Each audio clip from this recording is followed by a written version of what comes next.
idea in Jungian psychology called the circumambulation.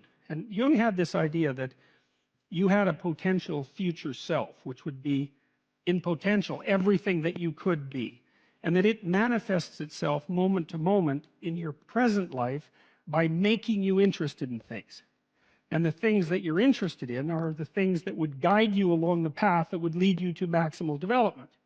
Now, it sounds like a metaphysical idea or a mystical idea even, but it's not. It's not. It's a really profoundly biological idea. The idea is something like, well, you're set up so that you're automatically interested in those things that would fully expand you as a well-adapted creature. Well, like, there's nothing radical about that idea. What else could possibly be the case? Unless there's something fundamentally flawed about you, that is what the situation would be. It's kind of interesting to think about how that would be manifest moment to moment, but the idea is something like, well, your interest is captured by those things that lead you down the path of development. Well, that better be the case. Okay, so that's fine. And so there's some utility in pursuing those things that you're interested in. That's the call to adventure, let's say. So, and the call to adventure takes you all sorts of places. Now, the problem with the call to adventure is, like, what the hell do you know? You might be interested in things that are kind of warped and bent. And often it's the case that when new parts of people manifest themselves and grip their interests, say, they do it very badly and shoddily. And so you stumble around like an idiot when you try to do something new. That's why the fool is the precursor to the savior from the symbolic perspectives, because you have to be a fool before you can be a master. And if you're not willing to be a fool, then you can't be a master. So you're gonna, it's an error-ridden process. And that's also laid out in the Old Testament stories, because the first thing that happens to all these patriarchal figures when God kicks them out of their father's house when they're like 84 is that they run into all sorts of trouble, and some of it's social and some of it's natural and some of it's a consequence of their own moral inadequacy. So they're fools.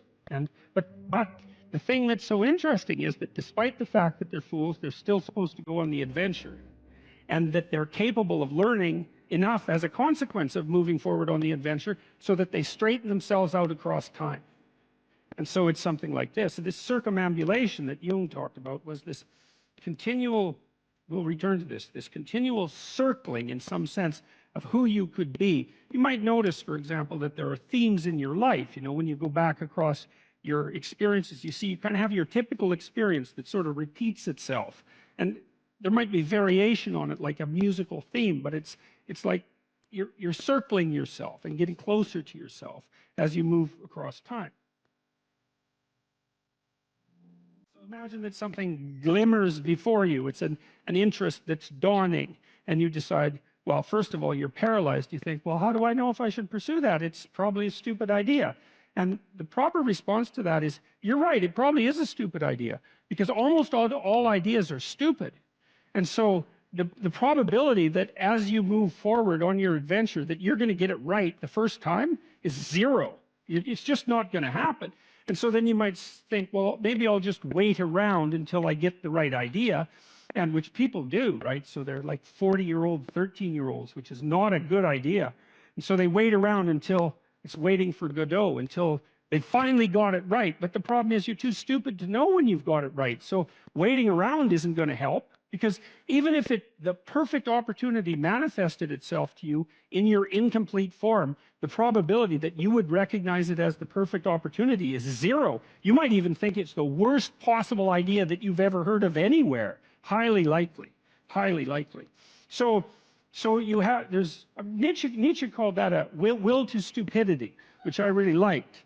So, because he thought of stupidity as being, you know, you have to take it into account fundamentally and work with it. And so you can take these tentative steps on your pathway to destiny, and you can assume that you're going to do it badly. And that's really useful, because you don't have to beat yourself up. It's pretty easy to do it badly. But the thing is, it's way better to do it badly than not to do it at all.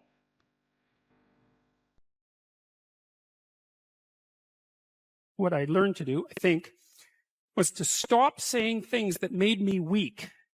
I mean, I'm still trying to do that, because I'm always feeling when I talk whether or not the words that I'm saying are either making me align or making me come apart.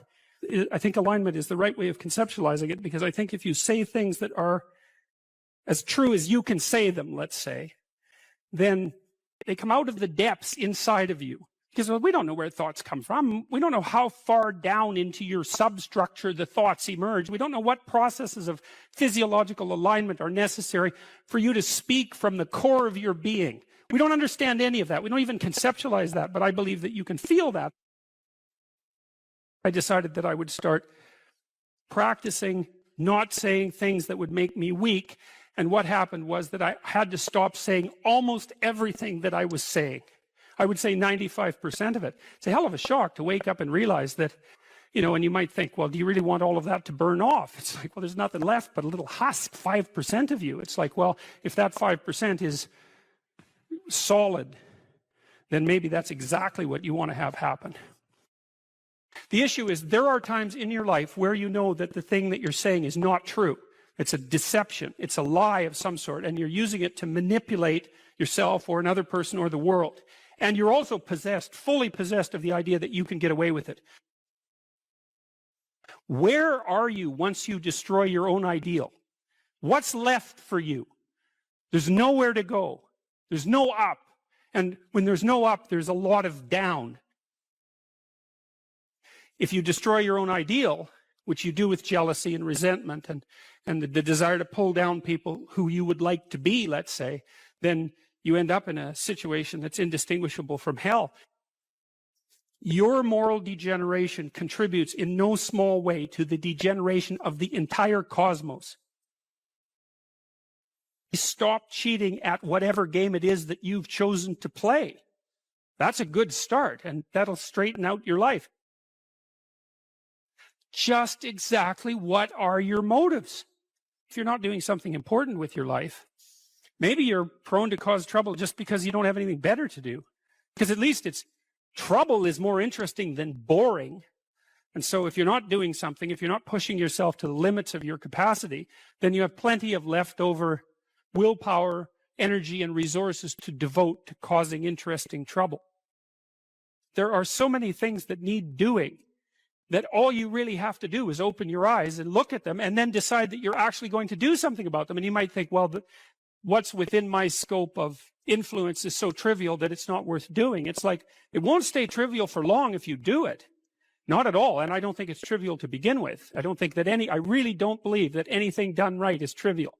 And my experience in my life has been that anything I actually did paid off. It didn't pay off necessarily in the way that I expected it to pay off. That's a whole different story.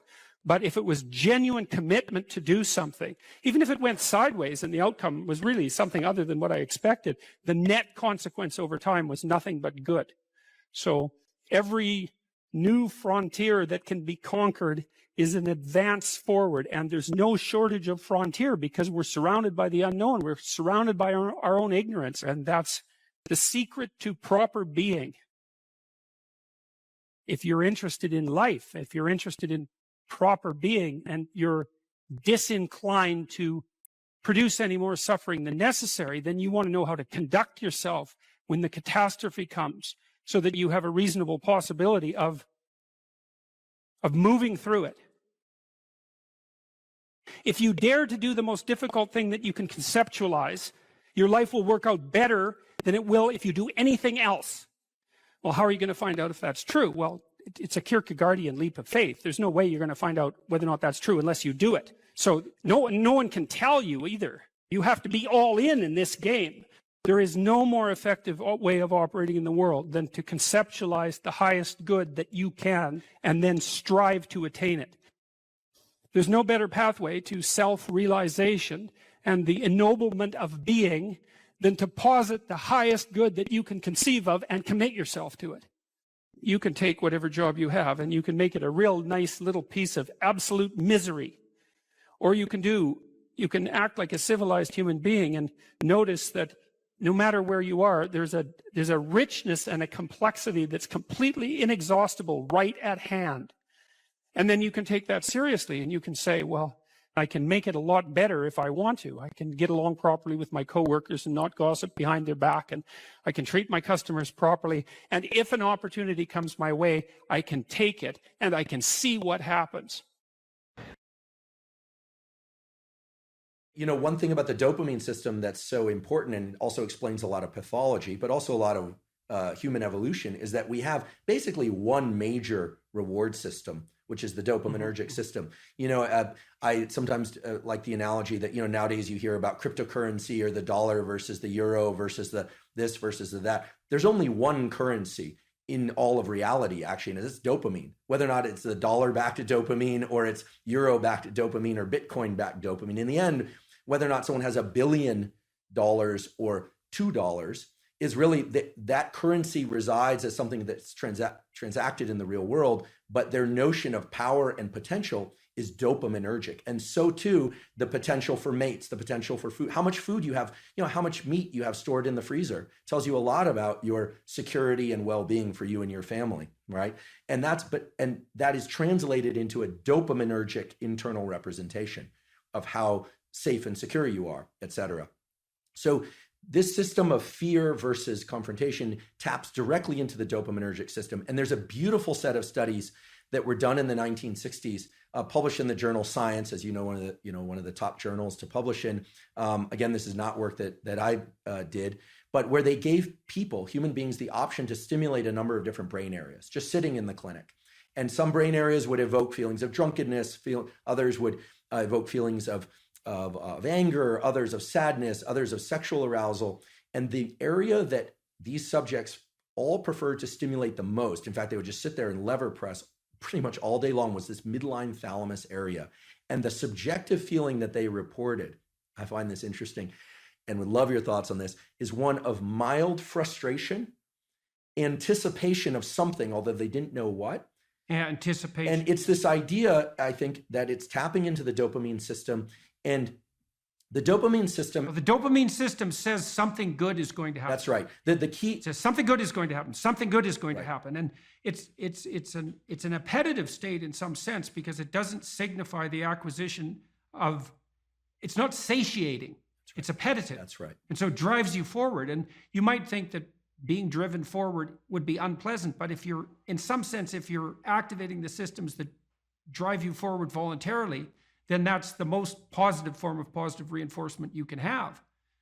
I think I read animal researchers who said that when they watched animals who were bar pressing to receive stimulation in those brain areas, the animals would look forward as if something was about to appear that they wanted to have appear. Incredible. So that was part of that apprehension. Part of it's a hope system in some sense. Right? It's the elicitation of hope. That's right. You know, it's dopamine, and here I'm robbing words from others, like my colleague Anna Lemke, who, you know, it's not about having, it's about wanting.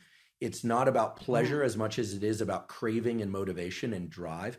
And something critical about the... And Panksepp called it seeking. Yeah, brilliant. I never met Panksepp. Did you? You met Yuck?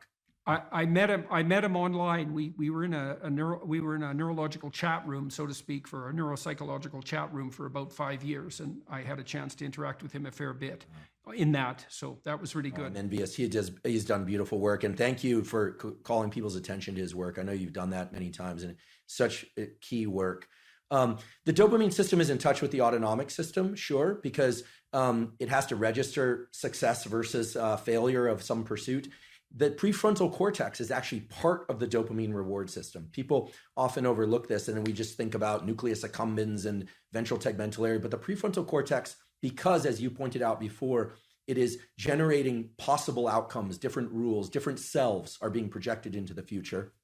You can think that the 2 marshmallow task, the classic, give kids the option to either have a marshmallow now or wait and have 2 marshmallows, and the cute little videos of the kids, in the room with the marshmallows, sniffing it, talking to it. Occasionally a kid will just stuff it in his mouth. Another child will turn away, delightful, right? And all sorts of ideas have come about how they do in life versus if they can wait or not wait. In any case, that's dopaminergic anticipation. The key thing with dopamine, I think, that encapsulates the most of it is this notion of reward prediction error, which is very simple. If you are excited and anticipating something, you are generating some internal sense of the probability of it happening. We're going to the ice cream store, kids. Let's go. We're going to have ice cream. We're going to have ice cream. It's closed. The disappointment that they experience actually brings them far lower than they would feel, much more sad than they would feel than had you not told them you were going to get ice cream, which speaks exactly to what you were saying, that it's an anticipation signal. So dopamine's going up, up, up, we're going to get ice cream, and then no. So it drops below baseline. They would have been better off being not told they were going to the ice cream store. Just drive right by it. The danger of hope. The danger of hope.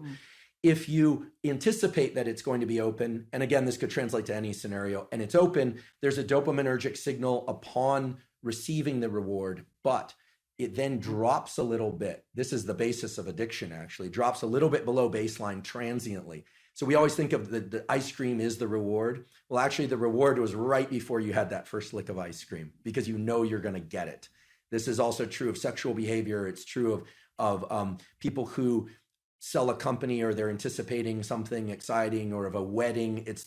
It also sort of partially explains this notion of postpartum depression, where people are so excited about something, the delivery of a child or something, and the arrival, and then for some reason they feel let down. It's because the anticipation was that great.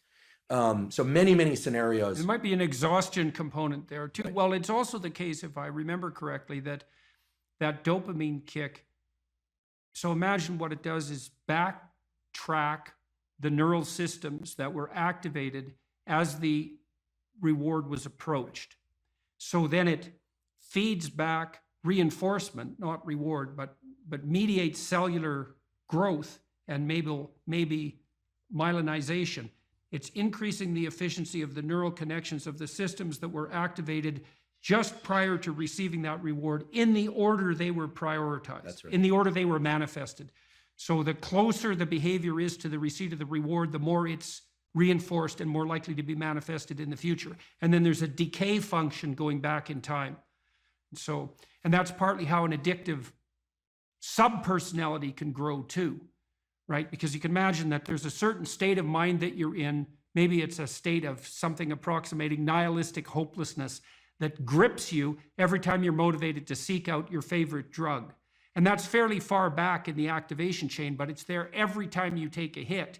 So what happens is the dopaminergic reinforcement produced by the drug reinforces that nihilistic hopelessness that drives the drug-seeking behavior. That's right. And that's how, in part, you develop a monkey on your back. Yeah, I love the example, even though I'm sad that it happens for people. I love the example because what you're saying is that, and it's exactly right, that the memory for events and states of mind and emotions that preceded a successful collection of reward or arrival at reward is set into a huge number of motor commands, some of which are subconscious. And Right. And the ultimate dopamine signal, actually I experienced this the other day. I can give an example. My girlfriend and I decided to go to the beach. We were going to go do this little ritual that we've been talking about doing for a while. And I had on a piece of paper what we had written out we were going to do. And I had it in my back pocket. And we got to the ocean and the sun was setting. It was sort of perfect timing for this. And the piece of paper was gone. And I thought, oh my goodness, how did I screw this up? Like, of all the things, I'm supposed to, I'm 47 years old. This is not like I should be able to do this, that Get your I act blew it. Yeah, I blew it. So I went back to the car, long walk, looking everywhere. It was not a windy day, but I thought, gosh, where's this piece of paper? Looking around, didn't find it. Went all the way back to the car, wasn't in the car, came all the way back. And I was walking toward her. I saw her and I thought, okay, this is really embarrassing. I'm going to just have to wing it or remember. We didn't have our phones intentionally either, so we couldn't look it up. And then I saw the piece of paper on the beach and it was partially buried in the sand. I picked it up and I was elated. What happened there was my dopamine had dropped way below baseline because I was disappointed that I'd lost it, disappointed in myself, et cetera. And then I found it. Right. And right. so your anticipation was for nothing. Exactly. So you got punished by yourself for that. Exactly. Because that should be eradicated. If you're highly anticipatory and it doesn't make itself manifest, then you were seriously wrong. So you're going to take an emotional hit as a consequence of that. I think that's also associated, that emotional hit, that pain that you feel, I think that's actually associated with the beginning stages of the death of the systems that mediated that initial response.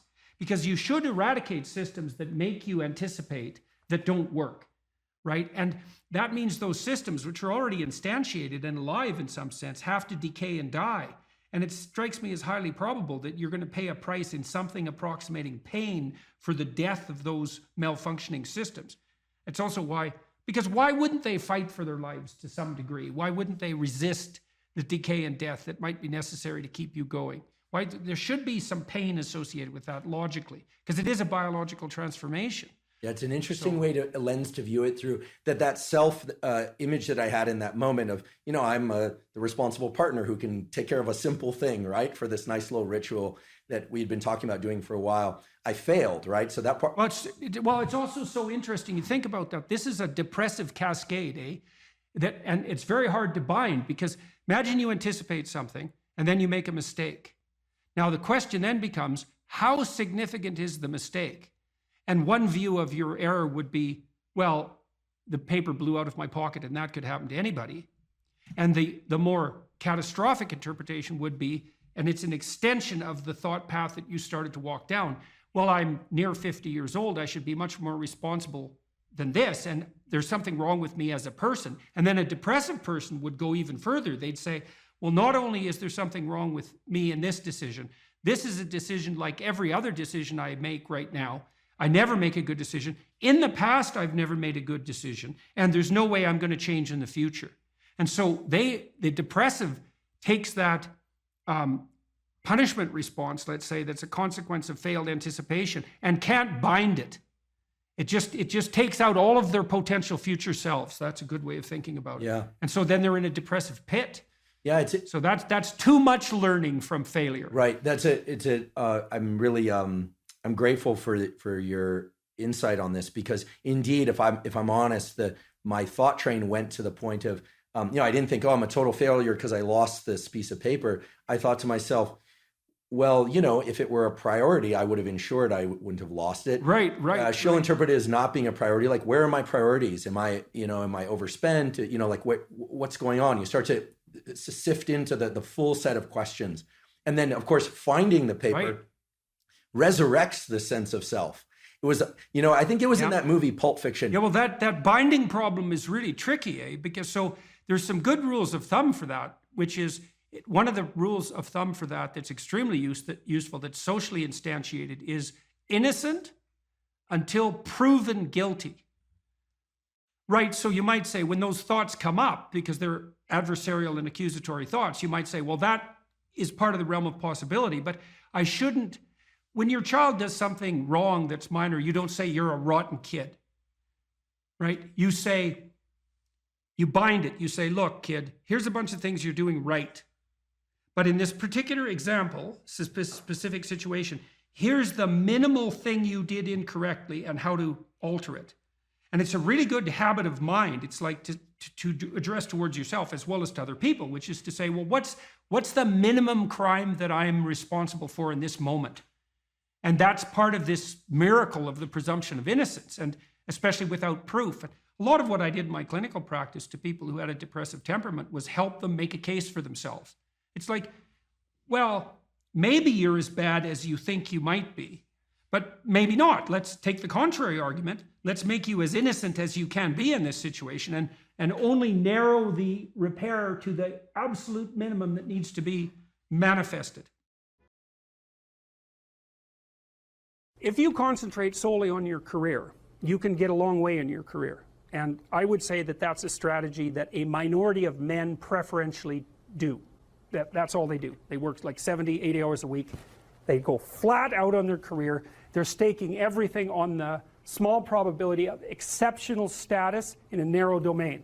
But it's hard on them. They don't have a life. It's very difficult for them to have a family. They don't know how to take any leisure activity. Like, they get very one-dimensional. Now, it may be that unidimensionality is the price you have to pay to be exceptional at one thing, right? Because if you're going to be something like a genius-level mathematician, and you want to do that or a scientist, say, it's like you're in your lab all the time, you're working 70 hours a week or 80 hours a week, you're smart, you're dedicated, you're unidimensional, and that's how you get to beat all the other people who are doing that. It's the only way.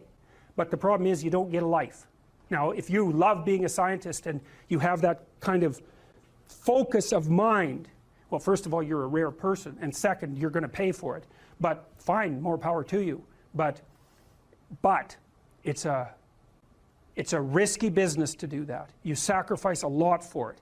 You know, and I would say most often, if you're speaking about having a healthy life, that isn't what you do. You spread yourself out more. So, you know, you have a family, you have some things that you do outside of work that are meaningful to you and useful. You have a network of friends. Well, those 3 things alone, or 4 things alone, are plenty to keep you well oriented. And then if one of those things collapses, you know, everything doesn't go. Now, the price you pay for that is the more you strive to optimize that balance, the less likely you are to be fantastically successful at any single one of them. But you might have a very, you know, if you consider your life as a whole, that might be a winning strategy. One of the things Carl Jung said, I really liked this. He thought that men went after perfection and women went after wholeness. There's something different at the top of the value hierarchy.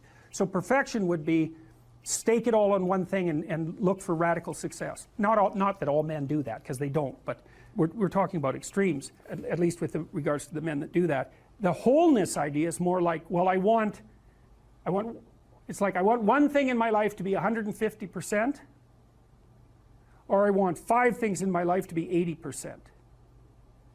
Well, there's a lot more richness in a life where you have 5 things operating at 80%, but you're not operating at any of them at 150%. So, and I really believe this because I've watched men and women go through their careers now for a long period of time, and one of the things that, there's lots of things that produce this, but one of the things that I've noticed is that mostly women in their 30s bail out of unidimensional careers. They won't do them. They won't put in the 80 hours a week that they would have to put in order to dominate that particular area. And it isn't, the reason that they won't do it is because they decide it's not worth it. And no wonder, because why would that be worth it? You have to ask yourself that. It's like, well, you want to be an outstanding scientist. It's like, okay, really, that's what you want, because that means that's what you do. Because you're competing with other people, you know, they're smart, they're hardworking, and if you want to be at the top, you have to be smarter and work harder than any of them. And working hard means working long hours. I mean, it also means working diligently, but in the final analysis, it's also an additive issue. If I'm smart and hardworking and I can crank out for 70 hours a week, and you do it for 30, it's like, in 2 years, I'm so far ahead of you, you will never, ever catch up. So, anyways. And I think partly, maybe part of the reason too that women are oriented that way more than men, I think there's 2 reasons. One is socioeconomic status does not make women more attractive on the mating market, but it does make men more attractive. And the second is women's time frame is compressed, right? Because guys can always say, well, I'll have kids later. And they can say that till they're like 80. Whereas women, it's like, no way, man, you got to get it together by the time you're, let's say 40, but really probably by 35, but definitely by 40, because otherwise it ain't happening. And that's bloody dreadful. One of the common routes to extreme unhappiness is to want children and not have them. I wouldn't recommend that. You know, you see couples who are in their 30s. 1 couple in 3 over the age of 30 has fertility problems. That's defined as inability to conceive after 1 year of trying. 1 in 3. So it's worth thinking about, because people are very, very unhappy if they want to have kids and then they can't. Man, you're in the medical mill for 10 years if that's what happens to you. We've got a hypothesis that we're still working out that's supported to some degree by the relevant literature. So imagine that you're looking for a stable partner, right? So you might think, well, what do you want in a stable partner? And at least in principle, one of the things you don't want is too much mismatch between you and that person on the 5 fundamental dimensions. So for example, if you're really extroverted and you have a really introverted partner, you're going to engage in continual conflict about how much social activity the 2 of you should subject yourself to.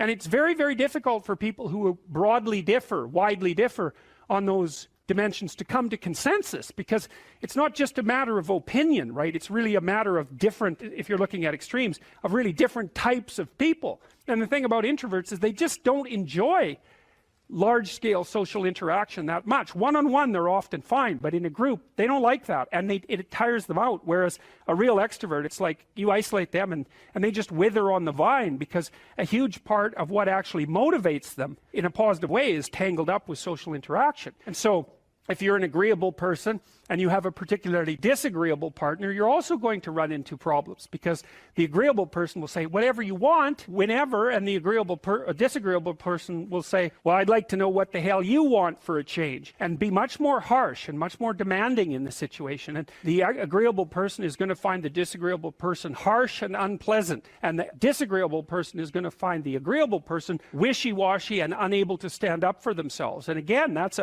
actually one of the primary sources of tension between men and women, because women tend to be higher in agreeableness than men. It's about half a standard deviation, which is quite a large difference by psychological standards. And so what that means, I probably haven't got the statistic quite right. If you have a group of men and women and you pick out random pairs, the woman is going to be more agreeable than the man 60% of the time. So that's not an overwhelming proportion, but it's reliable, and it's quite large by psychological standards. So there's the problem with agreeableness. With conscientiousness, well, if you're conscientious, you're industrious and orderly.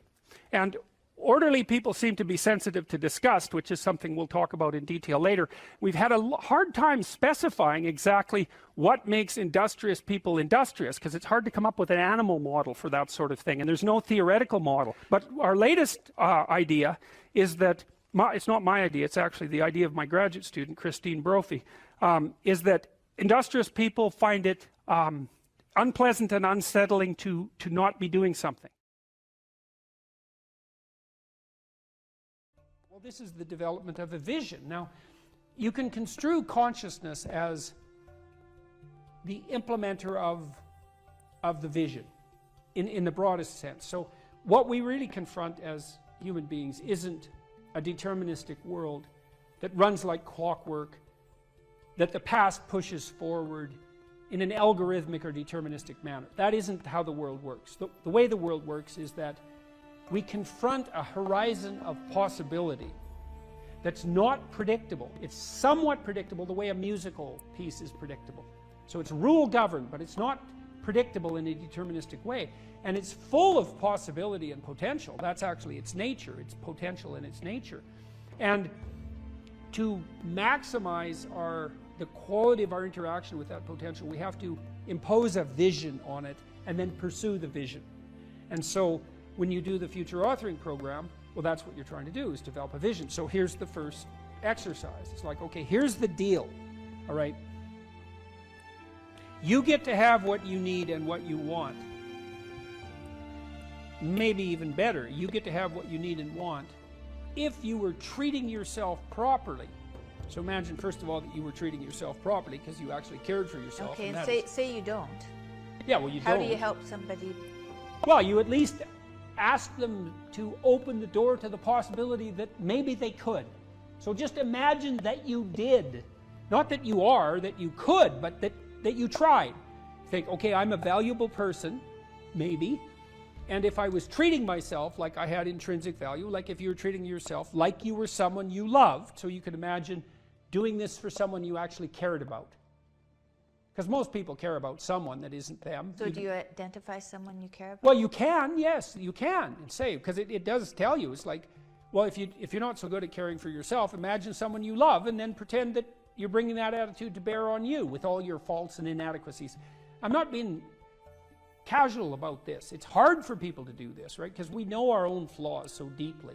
It's hard for us to take care of ourselves. But imagine that you should take care of yourself and that you could and that you did. Just imagine that. So that's opening up at least the door, right? Yeah. And then you say, well, 5 years down the road, you get to have what you want and need. What is it? And so this is a deep question. So, because the question is this: your life is going to be difficult, and it's going to be marked by suffering and tragedy in all sorts of different ways. Disappointment and obstacle and betrayal and the whole panoply of human catastrophe. That's absolutely 100% definitely coming your way. Okay, so given that, and given that you want to live a life free of resentment and bitterness and premature aging and excess suffering, and that you don't want to be a burden to everyone around you, what would you have to make carrying that weight worthwhile? That's a hard question, you know. It's like, what justifies your suffering. That isn't how am I going to be happy. It's what justifies your suffering. Well, ask yourself. You get to have what you want. If you're taking care of yourself, what would it be? Okay, and so you write for 15 minutes about what your life might be like 5 years down the road if you got to have what you needed and wanted. And then we concretize it. You know, I had lots of clients and students who said, well, I don't know what to do with my life. What should I do with my life? And the first answer to that question is, that's not a very good question. Because it's like, what, do you want a one-line answer to what you should do with your life? Like, life is everything, and you want a one-line answer to everything. No. Bad question. You can imagine a desirable future, but it helps to particularize it. So one of the things you might ask is, where do people find meaning? And the answer is, well, in multiple places. Here's some places people typically find meaning. So if clients came to me and they were depressed, first of all, I'd try to find out, are you depressed? Or do you just have a terrible life, or some combination of those two? And you might ask, what's the difference? And that's a really good question. If you're depressed, you have a good life, but you're suffering. So what would it mean that you have a good life? Well, it means somewhat different things to different people, but you can kind of triangulate on it. Probably you have an intimate relationship, or at least you have the prospects of one. So at least you want one, and you believe that maybe you could have one if you don't have one, and probably if you have a good life, you have one. You have some friends. They're real friends, right? You have some family members, children perhaps, if not children, parents and siblings, or perhaps both, grandchildren. You're nested inside a family, and your relationships with your family are desirable. You have a job or a career, and so if it's a job, well, then it's hard, and maybe you wouldn't have picked it as a vocation, but at least maybe you have good relationships with your coworkers, and you're doing something difficult, but that's actually socially productive and useful and generates an income, so that's not nothing. You're educated to the level of your intellectual capability, or you have plans to do so. You're taking care of yourself mentally and physically, and you have a strategy for dealing with the realm of signal temptation, drug and alcohol abuse and sexual misbehavior and that sort of thing. And then we've added one more recently, at least conceptually, that you've adopted a certain degree of civic responsibility, right? You're participating in the broader community in some manner. And if you're doing none of those, my life is meaningless. Are you doing any of these? No. Well, that's why it's meaningless. Those are the domains of meaning. If you're miserable and you have none of those things, the first thing to do, if you're a cognitive behavioral therapist with someone, is to say, well, how about we work on like one of these things to begin with? You know, you need some friends. You need to get out in the dating market. You need a job or a better job. You need an educational plan. Like, you don't have a life, so of course you're miserable, because without sustaining life, without sustaining meaning, life is just tragedy. And so your lot is misery. And so anyways, we ask people to go through these 8 different domains and say, okay, you can have what you want, but you have to aim at it. Sin means to miss the mark, by the way. It means to miss the target. That's what takes you away from God, is to miss the target. What target? Yeah, right. What target? Right. You got to at least know there's a target, then you got to try to hit it. You know, and maybe you don't even know where the target is, but your aim isn't good, but at least you've set up a target now, and you can practice. And so, well, if you had an intimate relationship, what would it look like? If you had some friends, how would you like those friendships to be conducted? If you had a job or a career, what could it be if you had what you wanted? In the future authoring program, which is the one we've done the most research on, so if people do this for 90 minutes badly before they go to college, it'll decrease the probability they'll drop out in the first year by 50%. That's amazing. And it works particularly well for people who are most likely to drop out. So a lot of psychological interventions help the good performers do even better and don't help the bad performers that much. And why do you think it helps them more? Well, I think the good performers already have a bit of a vision and a plan, whereas the bad performers, they're really ambivalent about what they're doing because they don't have a plan. And we'll talk more about why this is so important. If you don't have a reason to do something, and then a reason not to do it comes up, well, then you just not do it, because not doing things is real easy. You can just sit there and not do things all day. doing things takes effort, and so any resistance is likely to, it pushes back against you. And so going to college, it's like, well, why is that difficult? Well, you have to get up, you have to go to your classes, you have to do the assignments, you have to do the reading, you have to write the tests, you have to believe that this path is somehow better than any other path you could be on, and there's innumerable other paths, and that it's better in some fundamental sense than just doing nothing or playing games or being purely hedonic. So there's a lot of, because it's difficult, there's a lot of obstacles. And if you don't have a reason, well, why would you overcome the obstacles? And so what happens when you do the future authoring program is two things. Is first of all, you construe yourself as the sort of person who could have a reason, right? Who could make a vision and impose it on the world. And how do you do that? Well, and then second, you actually develop a vision. Okay, so the first thing the program asks you to do, and it's got a biblical element to it in some fundamental sense, although that wasn't so explicit when we first developed it, but I came to realize that later. There's a statement in the Gospels. Christ says to his followers, ask and you'll receive. Knock and the door will open. Seek and you'll find. And you listen to that and you think, no way, man, it can't be that easy. Well, it's that easy. Because let's think about what wanting means. You want something. You want to find, so you'll seek. How hard are you going to seek? You know, maybe you're after the Holy Grail, right? Or you're after the gold in the dragon's lair, or the jewel in the toad's head. You're after something that's guarded by some monstrous figure. You're going to seek? How committed to that are you? And there's a total commitment in that in a fundamental way. It's like you should be humble enough to be open to learning, to radical transformation, to the probability that you're really wrong if you're not finding what you're seeking, and the willingness to sacrifice virtually everything of lesser value for that goal. Otherwise, you do not want it. You did not ask. You are not seeking. You did not knock on the door.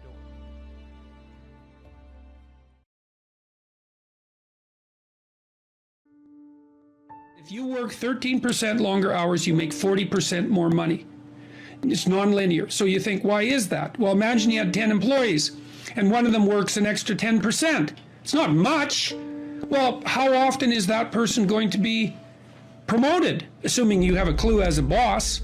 It's like you're going to look at the 10 people and you're going to think, oh, that guy's always here like 45 minutes early. It's like, why don't we give him the promotion?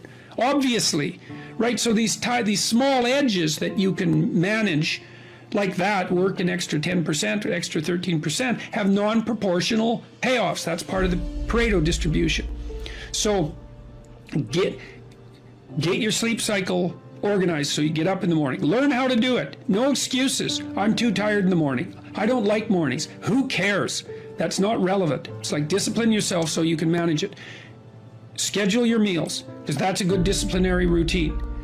And then learn to use a calendar, like Google Calendar. Most of you, many of you out there, do not use a calendar. Okay, a calendar is not a prison, and it's not a tyrant. Not if you use it properly. A calendar keeps anxiety at bay. It makes sure that you do what you need to do, which is important, because otherwise you fall behind. But if you use it properly, it's also helps you plan what you want to do. So I could say, well, lay out your damn calendar and design the days you would like to have. That's what your calendar is for. So you can put in all sorts of things in there you want to do, and that would be good for you. And that's a really good way to start being more industrious. Make a plan. You need a plan for 3 years. You need a plan for the next year. You need a plan for the next 6 months. You need a plan for the next 3 months. You need a plan for the week. You need a plan for the day. You need a plan for the hour. All of that. I make lists constantly of what I have to do. And they're like daily, weekly, monthly, yearly. Right now, I can't look out more than about 6 months, because my life is too complicated and chaotic. But you need a vision of who you could be, what character you could have. 3 to 5 years out, you can't go much farther than that because life is too unpredictable, I think, to make vision that's longer term than that subject to. There's too much chance associated with it to spend a lot of time on. Maybe you can stretch it to 5 years, and in rare cases, you can have a 10-year goal, but it has to be pretty low resolution. But you want plans at all those levels of resolution. You want to write the things down. And because what are you going to do? You're going to stumble around and get what you need? You're going to stumble around and be useful to other people? And it's useful to be useful to other people, you know. They want to work with you then. They want to do things with you. They want to have you around. They trust you. They open up opportunities for you. And if you stumble around like you're blind, you're not going to get anywhere. And then you're going to suffer. And then you're going to be bitter. And then you're going to be cruel. So that's hell. That's a bad outcome. So unless you want that, don't aim for it.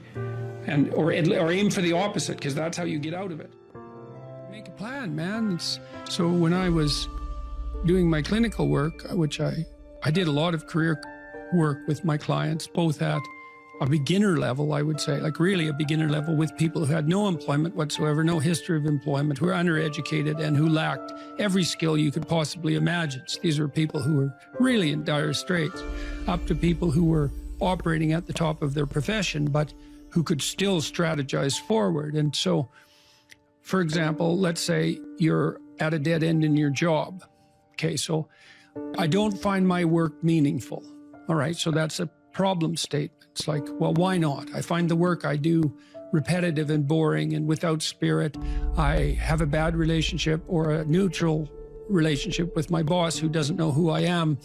I have problems with coworkers. All of that needs to be differentiated, right, and analyzed in detail. So we might say, for example, let's say you believe that you're undervalued at work, and maybe you are. What you need to do is you have something to say, and we would have to figure out what it is that you have to say. But it would be some variant of, I'm bringing more value to the table than I'm being compensated for, and that's demoralizing me. And it's also not good for you being my boss, because if I'm actually more valuable than is being recognized, then the fact that you're not valuing me properly means that I will become demoralized, I won't work properly, and you won't get the best out of me. So it's bad for both of us. And if your boss is in principle not amenable to such a discussion, then what you should seriously consider doing is finding another job. Okay, so let's say we're going to set you up for this. Okay, this isn't like next week's enterprise, man. This is your life. So the first thing I would ask is, well, do you have your resume or CV in order? Well, I haven't typed it up for 3 years. Well, what do you think about bringing it up? Well, I'm pretty nervous about that because there's some holes in it, and, you know, I didn't do so well in college, and I'm kind of embarrassed about my resume. It's like, okay, bring it in. Let's go through it. Let's at least update it. Let's look where the holes are. Let's look at where the inadequacies are as far as you're concerned, right? This isn't my judgment, it's your judgment. Let's walk through those judgments and see if they're warranted, because maybe you're just too guilty and ashamed and self-conscious and anxious, and you're looking at your resume more critically than someone else would, and maybe there's some holes that you need to rectify. You know, you were 2 courses away from your BA and you dropped out or something like that. Well, maybe we need 6 months to address that. And at least, even if you can't be fully educated, you could be taking some courses online. And so when you went to a new job interview and they said, what about this hole? You'd say, well, I came to terms with that 6 months ago, and in an effort to rectify it, I'm taking the following courses, and here's my plan for completion. That's a really good answer. And anyone with any sense who's interviewing will accept that as an indication that although you're not perfect, and who is, that you have a good plan and that you've thought it through. Like, that's the kind of answer that in all likelihood will cement your candidacy for the position. Okay, so now you're going to go to your boss. Well, you have to have your CV and your resume in order, and you have to be able to stand on it solidly, and which at least means that you're prepared to address the inadequacies in a credible, realistic, believable, and truthful manner. All right, now what you do is apply for like 10 jobs. You don't have to take them, but maybe you have to go to an interview or 2 or 3 or 4, and maybe there's a bunch of opportunities out there for you that you didn't even know about. And maybe someone offers you a job. And so now you can go to your boss and say, here's the situation I'm in here at work. Here's my evaluation of the problems in relationship to me. Here's what I could do for you if you gave me a 40% raise and the opportunity to progress, but I'd like to see a plan for that. And I've been looking for other opportunities before conducting this discussion, and I have some. If your boss treats you with contempt at that point and doesn't listen, then perhaps he or she is a little more narcissistic than might be optimal, and it's time to find a new job. But this isn't something you do trivially. And so when you're doubtful, say you're trapped, you ask yourself, well, why am I trapped? And that's a hard question, right? Because some of it's your own inadequacy, a lot of it. And all of the part of it that you can deal with is your own inadequacy. So even if it's unfair, you know, even if you're hemmed in for any number of reasons, inappropriate, like ethnically predicated oppression, let's say, or maybe you're in a workplace that really is sexist in some fundamental sense. Well, that's not good. It's not just, it's not fair, it's not meritorious, all of those things. And maybe you shouldn't be there. But what you can do to begin with is every bloody thing you possibly can do to put yourself in the most virtuous and powerful negotiating position possible. And you have to think like a snake in some sense to do that. You got to get the details right. You have to be prepared to bite, and you have to have your eyes on the prize, so to speak.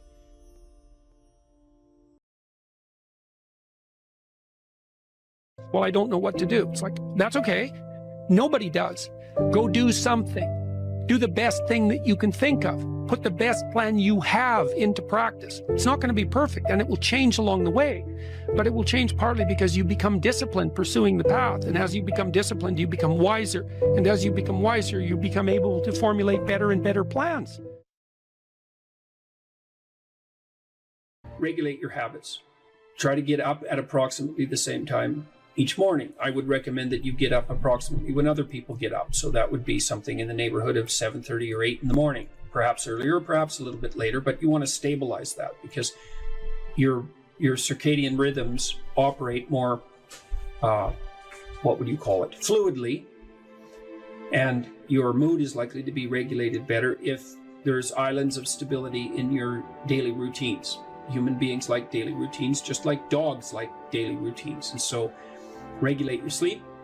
I would say when you get up in the morning, eat breakfast. That's a really important thing to do.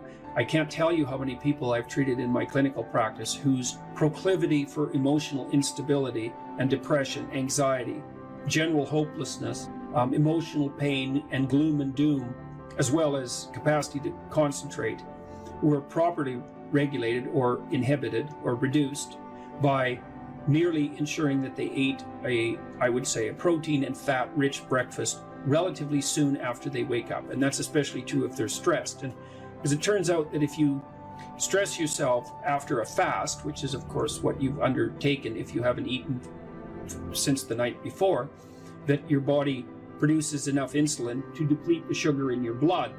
And then it's very difficult for you to become regulated properly with regards to your metabolism until you sleep again. And so it can be regulating your sleep, and your breakfast eating habits in particular can be a very effective way of regulating your mood and increasing your capacity to concentrate. The other thing I would say is that scheduling your time is also extraordinarily useful. And so I can tell you a little bit about how to use schedules effectively. You should develop a long-term plan. So you have to set up your long-term vision. And then I would say once you set up that vision so that you know how to orient yourself, then you should start designing your days. And you can do that very effectively with a calendar like Google Calendar. Many people say, well, I hate using a schedule or I hate using a calendar. What you're doing is using the calendar as an external tyrant that's telling you what you should do if you were going to be a conventionally good person each day. So you load yourself up with arbitrary responsibilities. But that's not really how you should use a schedule. What you should use a schedule to do is to design the day that you would most like to have. And obviously that's going to include accepting some responsibility and undertaking to make progress on those things that you have to make progress on to keep your life from collapsing into chaos. But it should also mean that you schedule in activities that make you actually want to have that day. And so if you're using a schedule properly, that it can be your friend. And that can also be something that can increase your capacity to concentrate. And then I would say, well, if you're very scattered, then you can start to train yourself. You might say, well, I need to learn to read without distraction.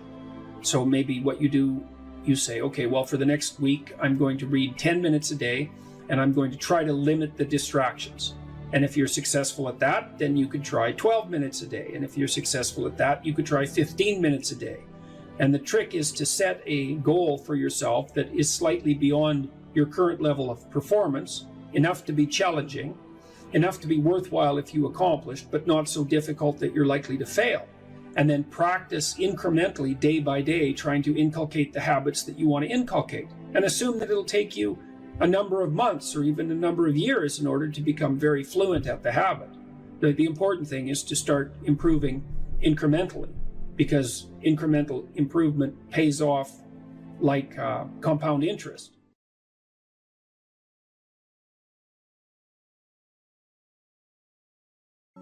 Make a damn schedule and stick to it. Okay, so what's the rule with the schedule? It's not a bloody prison. That's the first thing that people do wrong. They say, well, I don't like to follow a schedule. It's like, well, what kind of schedule are you setting up? Well, I have to do this, then I have to do this, then I have to do this, you know, and then I just go play video games, because who wants to do all these things that I have to do? It's like, wrong. Set the damn schedule up so that you have the day you want. That's the trick. It's like, okay, I've got tomorrow. If I was going to set it up so it was the best possible day I could have, practically speaking, what would it look like?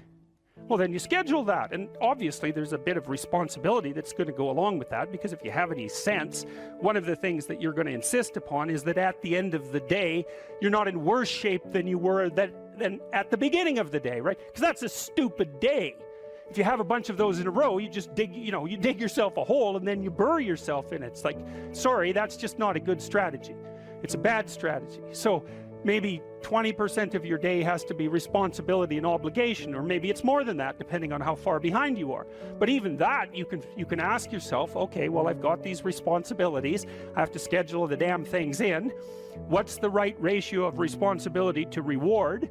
And you can ask yourself that, just like you'd negotiate with someone who is working for you. It's like, okay, you got to work tomorrow. Okay, so I want you to work tomorrow. And you might say, okay, well, what are you going to do for me that makes it likely that I'll work for you? Well, you could ask yourself that, you know. So maybe you do an hour of responsibility and then you play a video game for 15 minutes. I don't know, whatever turns your crank, man. But, you know, you have to negotiate with yourself and not tyrannize yourself. Like you're negotiating with someone that you care for, that you would like to be productive and have a good life. And that's how you make the schedule. It's like, and then you look at the day and you think, well, if I had that day, that'd be good. Great. You know, and you're useless and horrible, so you'll probably only hit it with about 70% accuracy, but that beats the hell out of 0, right? And if you hit it even with 50% accuracy, another rule is, well, aim for 51% the next week, or 50.5% for God's sake, or because you're going to hit that position where things start to loop back positively and spiral you upward. Plan a life you'd like to have, and you do that partly by referring to social norms. That's more or less rescuing your father from the belly of the whale. But the other way you do that is by having a little conversation with yourself about, as if you don't really know who you are, because you know what you're like. You won't do what you're told. You won't do what you tell yourself to do. You must have noticed that. It's like you're a bad employee and a worse boss, and both of those work, you know, for you. You don't know what you want to do, and then when you tell yourself what to do, you don't do it anyways. You should fire yourself and find someone else to beat.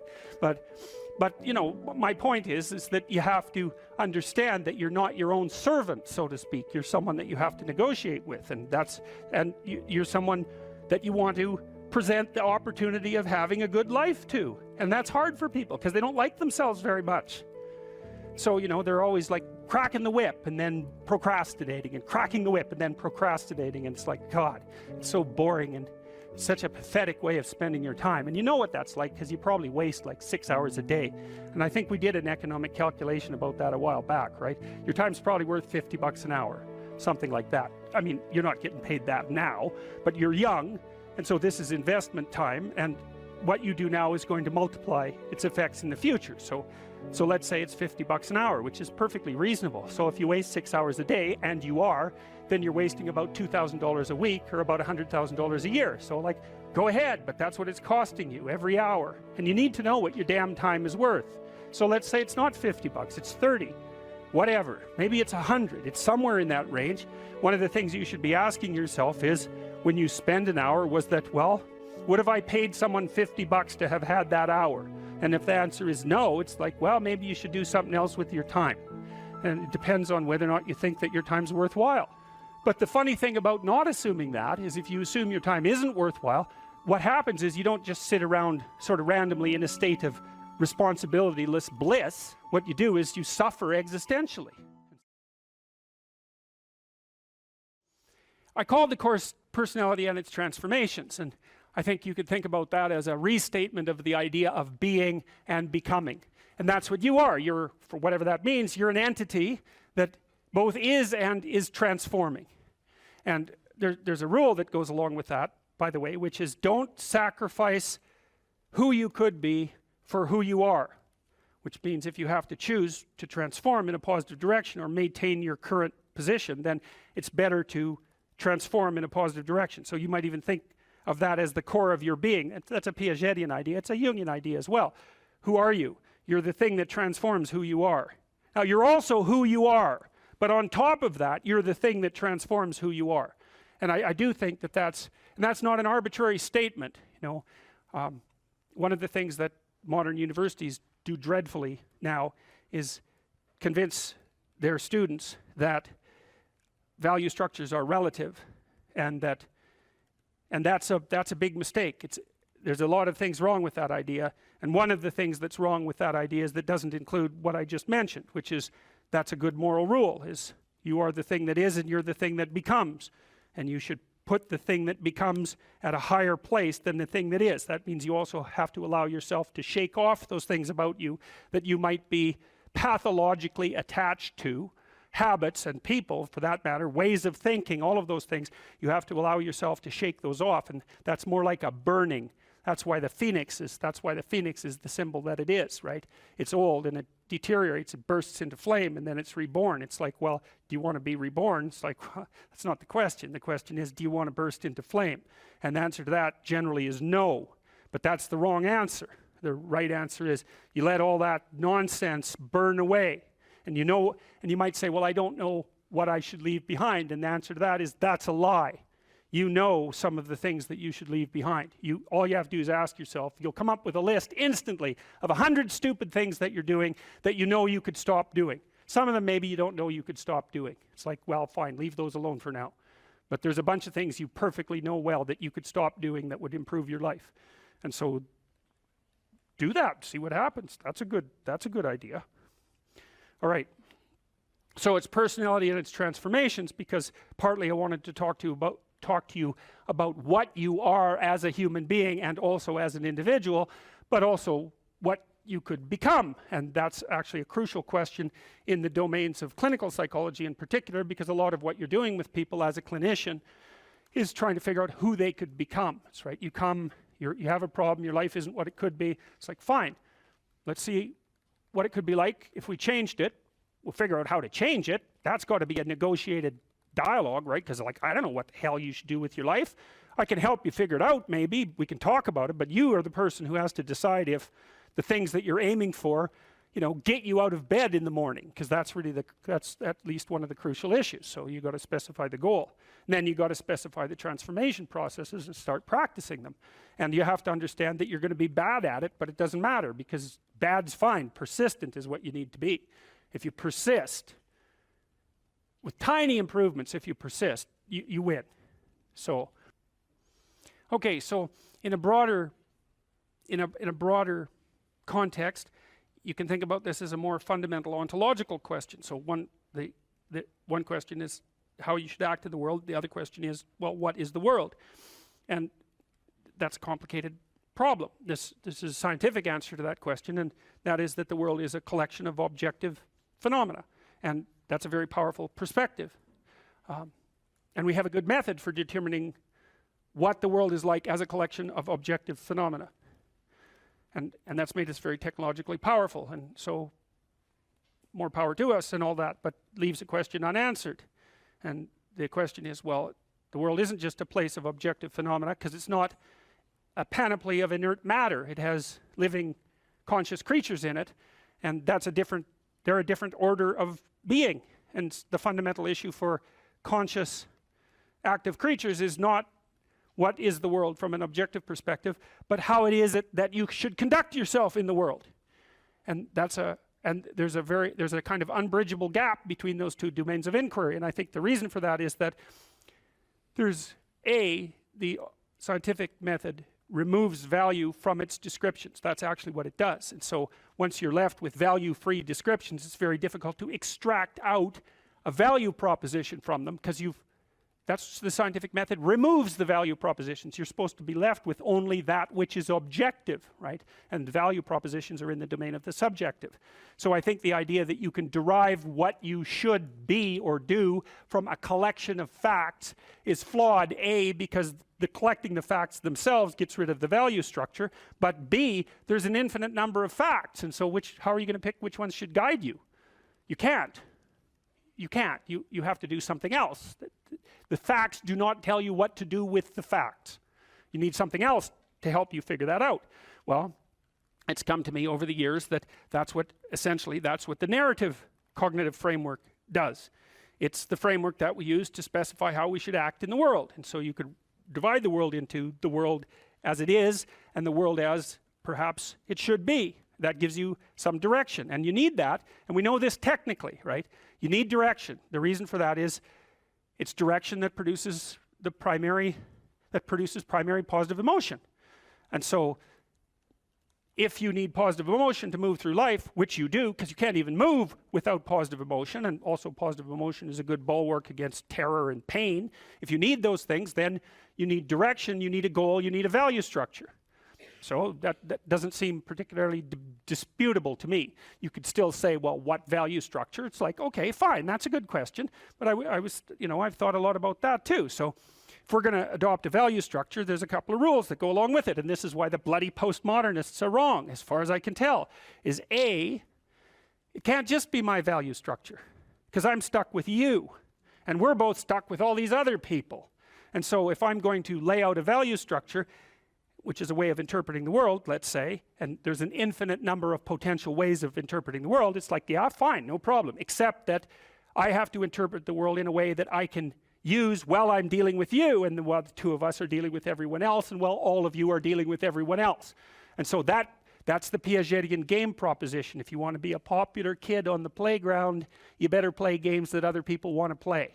That's a brilliant observation. And I told you that Piaget was trying to heal the rift between science and religion, and that's one of the things that he did that he thought helped do that. The question is, well, where do moral judgments come from? Well, they emerge as a consequence of consensus, and it's a bounded domain. If we're going to occupy the same space for any length of time, and those are two critical propositions, the same space and a long time, then we have to figure out how to play an iterative game that doesn't spiral downward, hopefully that might even improve, that we both don't object to, because otherwise it's not going to work, right? You'll walk away and play another game, or the game will disintegrate catastrophically. So there's massive social constraint on what constitutes an appropriate frame of reference. So much for the relativist argument. And then there's another issue that's equally relevant, and it's associated with the idea of objective reality to some degree. But that's not exactly correct, because it's not exactly objective reality. Let's say that you and I decide to occupy the same place for some substantial amount of time, and we figured out how to solve the problem of being together. But you and I still have to figure out how to solve the problem of being together in a manner that doesn't make the world object too much. And it isn't just other people, although that's a huge part of the world. You want them to not object. You may even want them to support you. That would even be better. But you also have to deal with the tendency of matter to object. Because so your mode of being in the world, your interpretive framework, as a description of how you should act, is actually the laying out of a strategy that will produce the ends that it predicts, which are the things that you want. So this is the pragmatist perspective. This was worked out by William James and his people back in the late 1800s in New England, the only genuine brand of American philosophy. And what the pragmatist said is, how do you decide if something's true? The answer is, how the hell can you? You don't know anything. Well, that's true, but that isn't helpful, because there you're stuck with the problem of how to be in the world. Well, so what you do is you lay out a mode of interpretation that has an endpoint. And then you run the mode of interpretation, embodied, right, because you act it out. And if it doesn't produce the outcome, then it's not, well, let's say, true. The claims within it they're not true by the definition of the game itself. So you might say, well, you're a kid on a playground. You want to play a game. One of the implicit demands is that the game is fun. If it's not fun, it's not worth playing. So you play it for a while, and then you see, well, was that fun? If the answer is yes, then you keep playing the game. You say, well, that game it's good enough, it's accurate enough, it's true enough. And so you lay out interpretations in the world, and they're subject to massive constraints. Other people have to go along with them and cooperate with you, because if they don't, then look the hell out, like it's a major, serious, non-trivial constraint. And then the other thing is, well, social proof isn't good enough. It also has to work in the world outside of the social world. So if you have an illness and you have some hypothesis about how to construe it, you might say, well, is my understanding of the illness correct? Well, it implies that I take these actions. Well, how do you know if it's correct? Well, you take the actions, and if the illness gets worse, then by the definitions that are implicit in the framework of reference that you're using, you've made an error. And so there's no relativism in that. You could still say, well, there's a lot of potential solutions to any potential set of problems. It's like, yeah, there's lots of different ways to play chess on a single board. Right, but that doesn't mean that any old solution is as good as any other solution. It doesn't mean that at all. So, okay, so then we're looking at things two ways. We're trying to figure out, well, how does the world present itself, and then how is it that you should act in it? And so, well, there's other constraints on the mechanisms of interpretation that you place in the world. So we could say, well, you're constrained in your interpretations by the constraints that other people place on you. But there's internal constraints as well. We talked about those mostly from a biological perspective, because you could also regard yourself in some sense as a loose internal society. And that's sort of a psychoanalytic dictum, right? You're a collection of sub-personalities, or you could say you're a collection of sub-routines. I don't care how you formulate it, but you're a unity, but you're a unity that brings together a plurality of subcomponents. And part of the constraints on how it is that you lay out your interpretation of the world is that you have to satisfy those internal subsystems, right? So you're the ego, but it's more like you're the captain of a ship full of people who are rowing. You got to keep the people rowing. You're not tyrant. You're not omnipotent tyrant of your own destiny. You're constrained by the nature of your own being. And so you have to provide yourself with food, and you have to provide yourself with shelter, and you have to provide yourself with water, and all of these things. And those are demands that are laid on you by the nature of your internal processes. And of course, how they lay themselves out as demands and what the appropriate solutions to that to those problems is debatable infinitely. But you can see the constraints stack up. You have to satisfy your internal constraints. So they have to be brought into a unity. That seems to happen, at least in part, between the ages of 2 and something like between the ages of birth and 4 years old, maybe even 2 years old. You bring yourself together into something that's sort of functioning as a unity. Then you have to turn that unity into a unity that can function in the social world with increasing breadth. And that unity in the social world has to be a unity that can function inside the natural world. It's something like that. So you're stacking up these games into a hierarchy of increasing complexity. And one of the questions that emerges from that is, well, what should be at the top of the hierarchy? If it's a hierarchical structure, it has to be a hierarchical structure, because some things have to be worth doing more than others, or you can't act, which is another thing I really don't like about the postmodernist ethos, because it claims that value structures are there to eliminate, to exclude and oppress, and never once notices that, well, yeah, fair enough, but value structures are also there so that you know which way to walk, because you can't figure out which way to walk without saying that that direction is preferable to that direction. So you're stuck with the damn things. And they do exclude. Obviously, category structures exclude. The question is, if you're going to have a value structure, how is it that it should be constituted? Well, I already described some of the constraints. Like if your value structure is perfectly functioning except that you don't get enough to eat, that turns out actually to be a fatal problem, right? And it might be, you can run into all sorts of fatal problems. You're too lonesome. Well, it means let's say that your value structure is too narcissistic. There's lots of reasons to be lonesome, but that might be one of them. Or you're too timid or something like that. Like, you're going to be informed by your own internal biological mechanisms when the value structure that you're laying out in the world is insufficient to keep itself propagating across time. And some of that's just you, and some of that's other people, and some of that's the natural world. Constraints galore. And so in the face of all those constraints, it's absolutely unreasonable to say any old solution goes. Just try it. Generate a random solution. Run it as a simulation in the world. And see how many slings and arrows come your way. There'll be plenty. And you might say, well, I don't care about slings and arrows. It's like, yeah, no. That's a claim you don't get to make.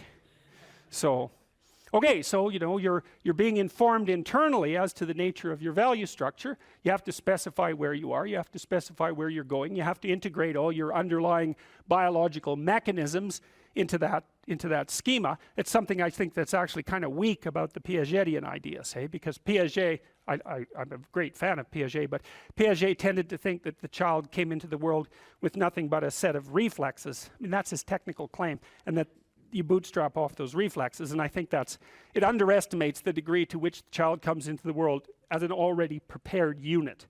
And I mean, he just thought of those things as so self-evident that you don't need to talk about them, but that's actually not true. You do need to talk about them. We know, for example, that if you provide children with food and shelter, and adequate food and shelter, but you don't interact with them socially, almost all of them die in the first year, right? It's not optional. Touch is not optional for children. Attention is not optional for children. Play is not optional for children. So it isn't just like, well, the child comes into the world with a set of reflexes and can adapt to any old environment. It's like, no, the environment has to be structured in a certain way or the child will die. And it's very interesting when it comes to things like play and touch, because you wouldn't think of those as fundamental necessities, right? But it turns out that they are. If you deprive a child badly enough of play and touch in the first 3 years of their life, even if they survive, what comes out at the end of that is often something that's like barely recognizable as a functional human being and cannot be repaired after that point. And that experiment was done with Romanian orphans back in the 90s. So it was an ugly situation, to say the least. Okay, so now you take these underlying biological systems and maybe they aggregate themselves into something that vaguely looks like your temperament, your 5 temperamental dimensions. So maybe if you're an extrovert, you're dominated by the dopaminergic system, just like you are if you're high in openness. And if you're high in neuroticism, it's mostly that you're dominated by anxiety systems and systems that mediate emotional pain. And if you're agreeable, you're dominated by the function of the underlying maternal/care affiliation systems. But so you could say, well, you've got a multitude of fundamental biological predispositions that manifest themselves as implicit stories, something like that, and they organize themselves into the primary temperaments, and the primary temperaments are biasing factors that determine in part the nature of the interpretive structure that you're going to lay out in the world. It's not entirely determined by your temperament. We know that personality is only predicting something like, let's say, 10% of the variance in most complex social outcomes. And the other elements are, well, temperamental as you might be, you still have to get along with other people and the world. So you come in with these internal biases, but they still have to be modified extensively by your social and your natural surround. Okay, and then you develop your routines from the bottom up, as Piaget pointed out, and sometimes from the top down, because now and then you can think yourself into a radical transformation. But mostly what you're doing is building the micro units of your interpretive schemas and your behaviors and aggregating them into higher order structures that you can then tag with higher order abstractions. And we talked about that. You can't tell a 3-year-old to clean up his room. And the reason for that is those are empty boxes as far as the kid's concerned. Clean? He might have room, he might have that. Clean he doesn't have. He might have pick up the teddy bear and put it in that space, right? So that's one of these little micro routines. And maybe you say, you put 20 of those micro routines together and now you can say, clean up your room. And basically what you're saying is, implement the 10 micro routines that you've learned. And so a well-functioning personality has all the micro routines in place. That's actually something that you help people with if you're a behavioral therapist, because one of the things you assume if you're a behavioral therapist is that sometimes the reason people aren't doing things is because they don't know how. You know, sometimes maybe the person's depressed but potentially high functioning. They got all the damn micro routines. They're well socialized. They're just dormant. You got to get them awake again and implementing them. But sometimes you get someone in your practice, say, who's just been neglected like you cannot believe, right? The parents never paid any attention to them, or maybe just punished them every time they did something good. That's really fun. And then, you know, they didn't make friends, and so they're really, really vague and poorly articulated. And so then what you do is you work at the bottom of the micro routines and get them to practice building up all these little attributes that they didn't build up. And you know, one of the things you can think about in terms of character development is, so now maybe you understand something about your own personality. You might say, well, what could you do to improve your personality? And the answer is develop some of the micro routines on the other side of the personality distribution. So if you're disagreeable as hell, maybe you could start learning how to do nice things for people. And that actually works, by the way. So if you take disagreeable people who are depressed and you get them doing nice things for other people, their depression tends to lift. But then by the same token, if you're agreeable, then you should practice doing some things for yourself and being more tough-minded in your negotiations. And so you can sort of place yourself on the personality trait distribution. You know, you're extroverted. It's like, okay, man, learn to spend some time with yourself, right? You're low in openness. Well, try reading a book that's outside of your, you know, your sphere of interest now and then. If you're conscientious, well, you should probably learn how to relax occasionally, and so forth. So you can, I think partly what you're doing as you're developing your personality is not moving the mean much, the average, where, you know, where you're located, but you're extending the standard deviation so that you're a bigger bag of tricks than you were before. And I think you can practice that consciously. It's like, you're hyper orderly. It's, well, get a dog, you know. Dogs are messy, horrible things, you know. It's just what you need if you're hyper orderly, because they're going to leave hair everywhere and force you to live with it. And I would, you know, think about this, because I'll tell you what it is that you need to do to be successful. Some of these things aren't so malleable, but others are things that you can work on. Well, IQ, well, that's a rough one, because there's no evidence, as far as I can tell, that you can do a damn thing about your IQ. I was just reading a paper by Dan Simon today. It's a relatively recent review. Dan Simon did the invisible gorilla stuff, and he was looking, because there's all these companies that claim that these online brain training exercises can produce cognitive improvements, and he reviewed the literature again. And I've reviewed that literature like 6 times in the last 15 years, because I keep hoping that someone will crack the problem, but it's always the same answer. It's like, you do brain training games, you get better at the game, a lot better at that game. You get slightly better at similar games, but distal games that are still heavily cognitively loaded doesn't affect your performance at all. Zero, none. So the issue of how to raise IQ, man, that's a killer. No one knows how to do it. I can tell you how to stop your IQ from decreasing as you get older. That's not so bad, because it does that. Fluid IQ decreases from the time you're 20 and pretty rapidly. It's physical health is the best preventative. So exercise, physical exercise. Weirdly enough, you know, you think, well, why? Well, your brain uses oxygen like mad, right? And it needs to be kept clean and well oxygenated. And physical exercise, both like weightlifting, so anaerobic and aerobic exercise both seem to be very, very effective at staving off cognitive declines across the lifespan. So that's a really useful thing to know, because that's the only thing we know that does that. So then the next best predictor of lifetime success is conscientiousness. Well, so, and of the 2 aspects of conscientiousness, say orderliness and industriousness, the better predictor is industriousness. So the question is, well, what can you do about your industriousness? And the answer to that is, well, that's kind of rough too, because there's a strong genetic component. But you can work on micro habits with regards to your conscientiousness. And I think the best micro habits, this is partly to do with this future authoring program processes, I think the best thing you can do with regards to your conscientiousness is to set up some aims for yourself, goals that you actually value. And the future authoring program helps people do that. And basically, it does a situational analysis of, it helps you do a situational analysis of your life more than a psychological analysis, I would say. And so the questions are something like, well, all right, you're going to have to put some effort into your life. And you need to be motivated to do that. And so what are the potential sources of motivation? Well, you could think about them in the big five manner. You know, if you're extroverted, you want friends. If you're agreeable, you want an intimate relationship. If you're disagreeable, you want to win competitions. If you're open, you want to engage in creative activity. If you're high in neuroticism, you want security. Okay, so those are all sources of potential motivation that you could draw on, that you could tailor to your own, you know, your own personality. But then there are dimensions that you want to consider your life across. And so we ask people about, well, you know, if you could have your life the way you wanted it in 3 to 5 years, if you were taking care of yourself properly, you know, what would you want from your friendships? What would you want from your intimate relationship? How would you like to structure your family? What do you want for your career? Well, how are you going to use your time outside of your job?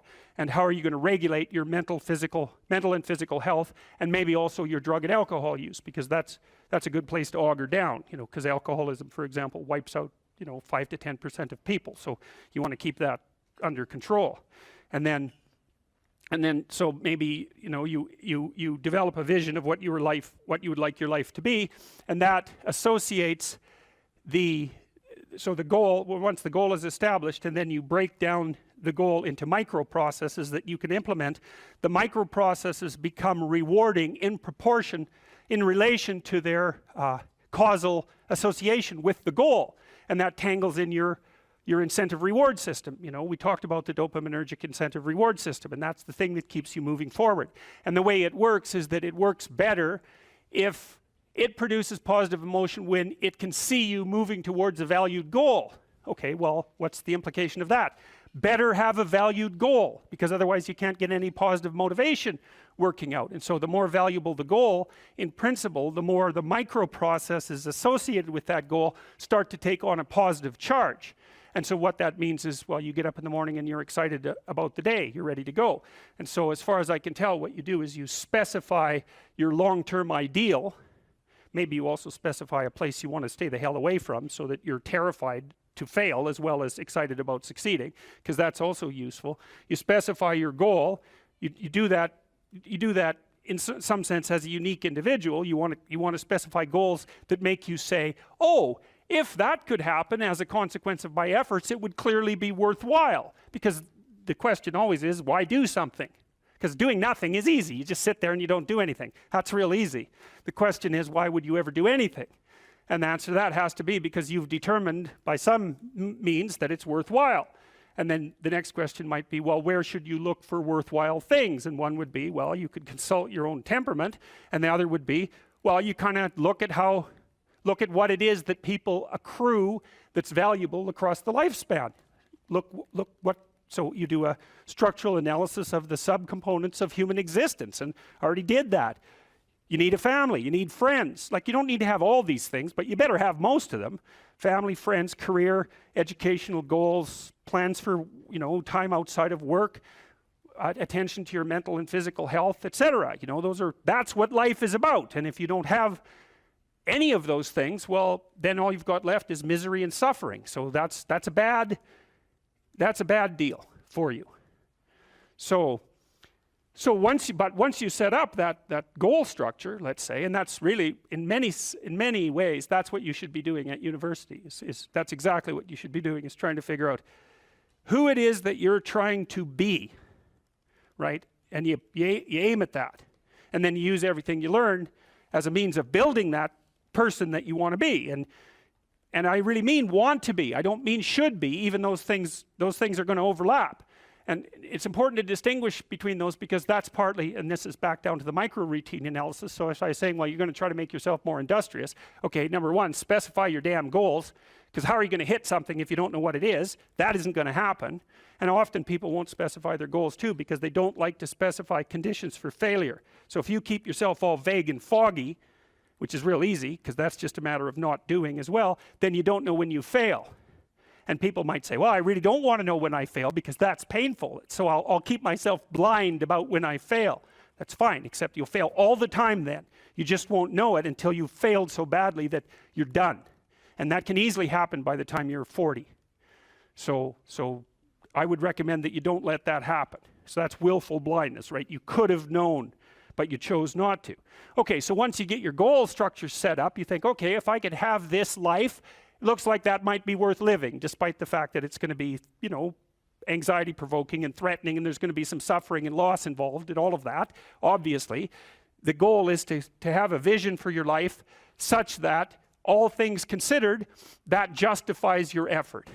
Okay, so then what do? Well, then you turn down to the micro routines. It's like, okay, well, this is what I'm aiming for. How does that instantiate itself day to day, week to week, month to month? And that's where something like a schedule can be unbelievably useful. Google Calendar. It's like, make a damn schedule and stick to it. Okay, so what's the rule with the schedule? It's not a bloody prison. That's the first thing that people do wrong. They say, well, I don't like to follow a schedule. Well, it's like, well, what kind of schedule are you setting up? Well, I have to do this, then I have to do this, then I have to do this, you know, and then I just go play video games, because who wants to do all these things that I have to do? It's like, wrong. Set the damn schedule up so that you have the day you want. That's the trick. It's like, okay, I've got tomorrow. If I was going to set it up so it was the best possible day I could have, practically speaking, what would it look like? Well, then you schedule that. And obviously, there's a bit of responsibility that's going to go along with that, because if you have any sense, one of the things that you're going to insist upon is that at the end of the day, you're not in worse shape than you were than at the beginning of the day, right? Because that's a stupid day. If you have a bunch of those in a row, you just dig, you know, you dig yourself a hole and then you bury yourself in it. It's like, sorry, that's just not a good strategy. It's a bad strategy. So maybe 20% of your day has to be responsibility and obligation, or maybe it's more than that, depending on how far behind you are. But even that, you can ask yourself, okay, well, I've got these responsibilities. I have to schedule the damn things in. What's the right ratio of responsibility to reward? And you can ask yourself that, just like you'd negotiate with someone who is working for you. It's like, okay, you got to work tomorrow. Okay, so I want you to work tomorrow. And you might say, okay, well, what are you going to do for me that makes it likely that I'll work for you? Well, you could ask yourself that, you know. So maybe you do an hour of responsibility and then you play a video game for 15 minutes. I don't know, whatever turns your crank, man. But, you know, you have to negotiate with yourself and not tyrannize yourself. Like you're negotiating with someone that you care for, that you would like to be productive and have a good life. And that's how you make the schedule. It's like, and then you look at the day and you think, well, if I had that day, that'd be good. Great. You know, and you're useless and horrible, so you'll probably only hit it with about 70% accuracy, but that beats the hell out of 0, right? And if you hit it even with 50% accuracy, another rule is, well, aim for 51% the next week, or 50.5% for God's sake, or because you're going to hit that position where things start to loop back positively and spiral you upward. And so that's one way that you can work on your conscientiousness, is plan a life you'd like to have. And you do that partly by referring to social norms. That's more or less rescuing your father from the belly of the whale. But the other way you do that is by having a little conversation with yourself about, as if you don't really know who you are, because you know what you're like. You won't do what you're told. You won't do what you tell yourself to do. You must have noticed that. It's like you're a bad employee and a worse boss. And both of those work, you know, for you. You don't know what you want to do, and then when you tell yourself what to do, you don't do it anyways. You should fire yourself and find someone else to be. So let me bring in another chapter that nobody ever asks about, which is chapter 4 on puberty. And I spend a lot of time in that chapter talking about initiation rites, because most societies, traditional societies, have, you know, a girl has to be turned into a woman. Now, girls will, without any socialization, girls will begin to menstruate, they will become fertile. And so societies almost usually mark that point. But for girls, there's a sense that this will happen, and then they have to be inducted into the secrets about sex and parenthood and all those things. Boys, what I learned from my time in cultural psychology, boys is much harder, because boys don't turn into men just by getting older. Little boys are kind of like girls, and they're with their mothers. But especially in a warrior society, you have to get them from the world of girls and women to become a man. How do you do that? Well, a lot of toughening. They need a lot of toughening, and it's a long, drawn-out initiation. And we still see this in fraternities and sororities. Sorority initiations, I believe, are universally more mild at any university than the fraternity. The boys go through much harsher rituals. But where I'm going with this is, how do you turn a boy into a man or a girl into a woman? How do you turn a child into an adult of their sex?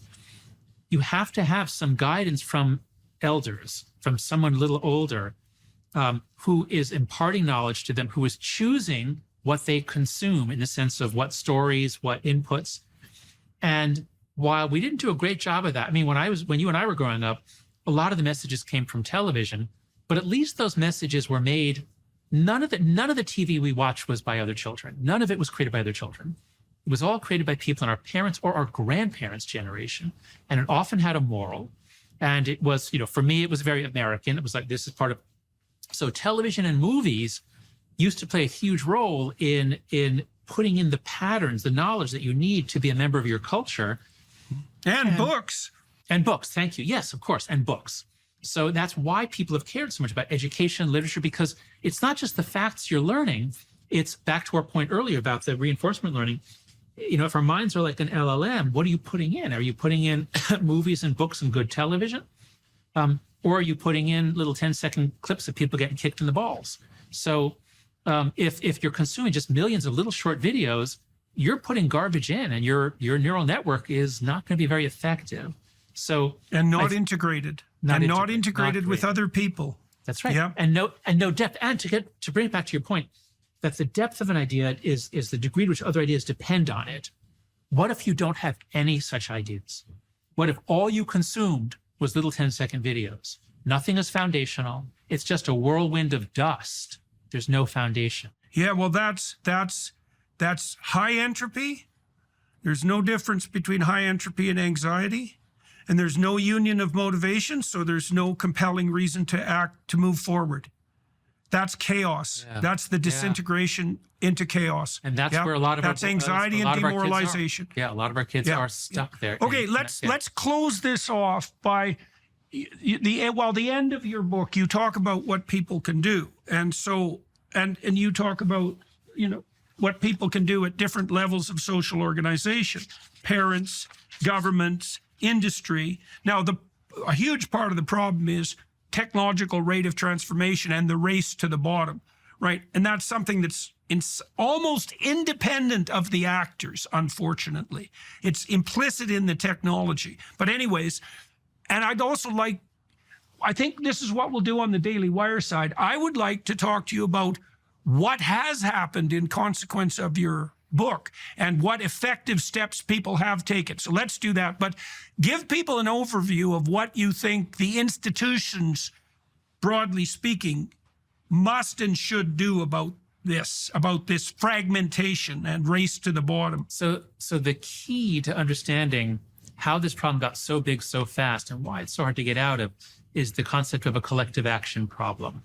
And so any parent who says, no, sweetheart, I'm not giving you a phone, you're 10 years old, but Mom, all my friends have one, I'm being left out.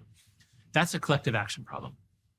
If it was only half of the kids had it, it would be very easy to resist. But when your child's the only one, same with social media. And so these things, with cigarettes, at the peak of teen smoking in the 90s, it was, I think, 37% of American high school students smoked. You didn't have to smoke because a third of your classmates were smoking. Well, with social media, you do. If half your classmates are on and they're talking about you, you have to be on. Everybody ends up on. So it's a collective action problem. How do you solve collective action problems? Collectively. And so you can have, so what I propose 4 norms that if we can do these 4 norms, we roll back the phone-based childhood. And there's a role for different actors too, but here are the 4 main norms. The first is no smartphone before high school. Let kids have a flip phone, a basic phone, let them communicate, let them call each other, let them text. But do not let these companies get to them and take up every moment of their day. Now, I don't think this should be a law.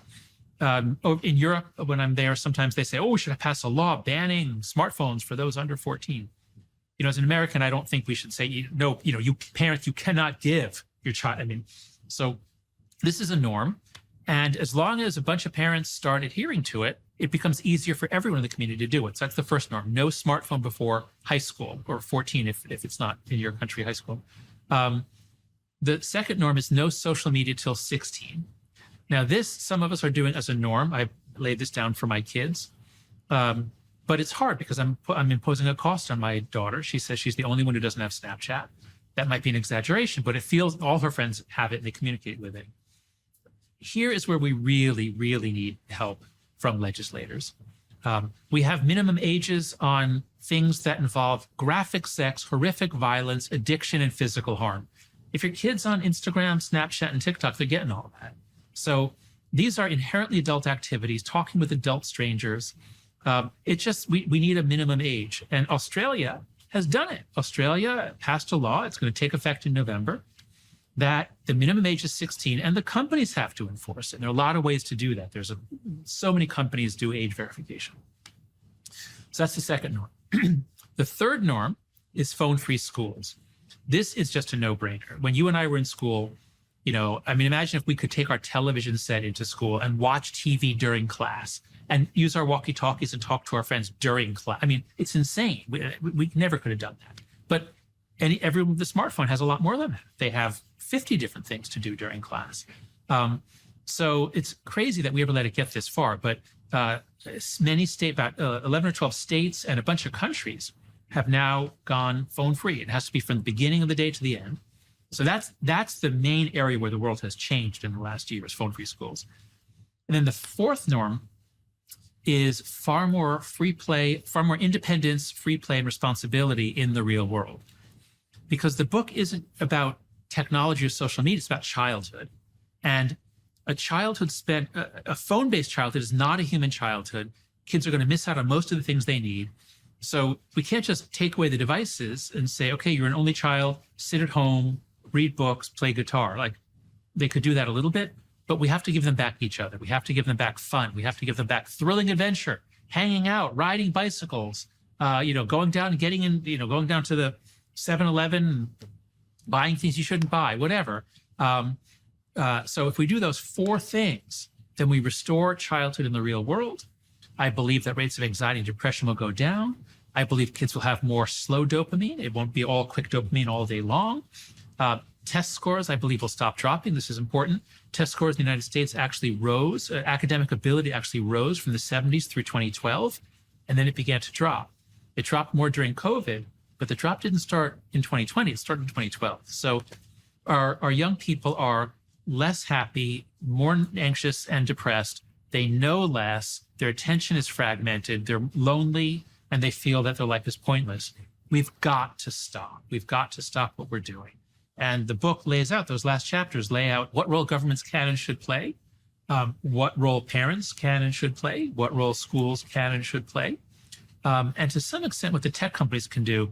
But they have so much money at stake here that I don't expect them. I mean, there are a few like Pinterest that are not harming kids. They've done some things to really protect kids, but the main ones are only going to respond to either legislation or litigation. So I'm hopeful that their behavior will change. But that's what the last part of the book is about. How do we solve this? And I actually think we can solve this in the next few years.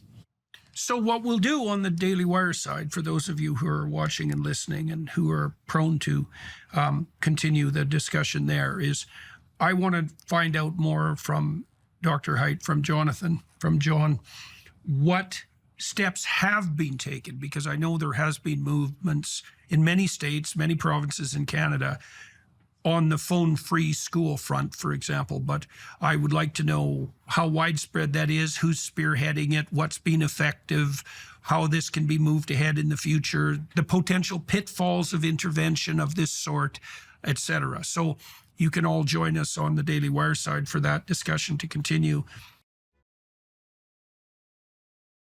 And so the psychopath will use his ability to fool you as proof of his own grandiose omnipotence, omniscience, and narcissism. And the problem with that is that you can be fooled by a psychopath, and virtually anybody can. So that Robert Hare, for example, who studied psychopaths for a long time and interviewed a lot of them, like hundreds of them, and videotaped many of the interviews, he said when he was talking to the psychopath, he always believed what they were saying. And then he'd watch the video afterwards and see where the conversation went off the rails. But, you know, the proclivity to be polite in a conversation is very strong. And if you're polite, you don't object to the way that the person unfolds their strategy, you know. And psychopaths are pretty good at figuring out how to manipulate, obviously, how to manipulate people. And the probability that you will be immune to that is extraordinarily low. Go watch Paul Bernardo being interviewed by policemen on YouTube. That's that's enlightening, man. Paul Bernardo, he's like the CEO of a meeting in that video, you know. He gives the cops hell, he gives the lawyers hell, he protests his innocence. He basically tells them that they're rude and untrustworthy because they don't trust him because he did a few little things 17 years ago. And he gets away with it, a few little things, right? I mean, he killed a bunch of people, including the sister of his girlfriend at the time. And, you know, he was a repeat sexual offender and murderer. It's like, but he basically goes, well, you know, that's a long time ago. It's like, we're past that, aren't we? I mean, I'm having a discussion with you. I'm trying to help you solve some crimes, which, by the way, I committed, but we won't bring that up. You know, and you're accusing me of being a liar. Like, you're not playing fair. What's up with you? And then when they answer, he looks at his fingernails, which is like, that's a lovely little manipulative thing, because it basically means whatever happens to be under my fingernail at the moment is much higher priority than listening to your foolish story. And you watch, you'll see people do that to you. And then you get a little insight into what they're up to. He's very good at that. And so, or he looks outside, or he just looks at his hands, or he looks out the window, immediately dismissive in his nonverbal behavior. It's brilliant. The courts were forced to release that, by the way, but look it up, Paul Bernardo on YouTube. Wow, it's just mind-boggling. He's so good at what he does. And he's good-looking, and he's charismatic, and, you know, he can really pull it off. And you can't tell what's happening with the cops and the lawyers, whether they're just letting him play his routine to get some information from him, or whether he's actually setting them back on his heels. And I suspect it's a bit of both. But it's a masterful performance. If you didn't know who he was, and you were watching it without the audio, you'd think he's the CEO of some company giving his employees hell for not being up to scratch. That's all his body language, his eye contact, everything just speaks that. It's amazing. A narcissist, as far as I'm concerned, and you tell me what you think about this. So a narcissist fundamentally is someone who manipulates to achieve unearned reputational status. Now, so I know that needs to be fleshed out, but that seems to me to be something like at the core of it. And perhaps the reason that works is because once you establish a social hierarchy that's functional, the higher you are in the hierarchy, the more resources accrue to you. And for men in particular, that also involves reproductive success, because the best predictor of mate access for men is relative position in a hierarchy. It's a huge predictor. Now, you can mimic that as a narcissist, right? You can make a show of yourself. You can display a confidence that would normally be associated with competence, but it's not real. But it's real enough to fool people, right? It's real enough to fool naive young women, for example, and it's real enough to allow you to maneuver into positions into high resource positions. So is that in keeping with your conceptualization of narcissism? Yeah, there's so much here I'm going to take this in pieces.